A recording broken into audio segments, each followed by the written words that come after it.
Chilli chicken বল। উপকরণ: সাদা তেল, গোলমরিচ ও নুন দিয়ে বেটে রাখা চিকেন, ডিম, চিজ কিউব, নুন, গোলমরিচ, ব্রেড ক্রাম্ব, মাখন, পেঁয়াজ, রসুন কুচি, ক্যাপসিকাম, লাল ও হলুদ বেল পেপার, কাঁচা লঙ্কা, soya sauce, red chilli sauce, green chilli sauce, মধু, তিল, টমেটো সস। প্রথমে গোলমরিচ ও নুন দিয়ে বেটে রাখা চিকেন অল্প পরিমাণে হাতে নিয়ে ভেতরে চিজ কিউব ভরে বলের আকারে তৈরি করে নিতে হবে। এরপর একটা পাত্রে ডিম, নুন ও গোলমরিচ দিয়ে ফেটিয়ে নিতে হবে। এরপর গড়ে রাখা চিকেনের বল ডিমের ব্যাটারে চুবিয়ে ব্রেড ক্রাম্ব মাখিয়ে নিতে হবে।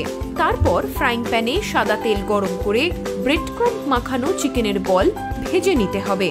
তারপর ফ্রাইং প্যানে সাদা তেল ও মাখন গরম করে ডুবো করে কাটা পেঁয়াজ, রসুন কুচি, ক্যাপসিকাম, লাল ও হলুদ বেল পেপার, গোলমরিচ, soya sauce, red chilli sauce, green chilli sauce, tomato sauce, মধু ও তিল দিয়ে নাড়াচাড়া করে নিতে হবে। সবশেষে ভেজে রাখা চিকেনের বল ও তৈরি করা সবজি একসাথে সাজিয়ে পরিবেশন করুন চিজি চিলি চিকেন বল। রাঁধুনি রোজ দুপুর 1:30টায় আকাশ আটে।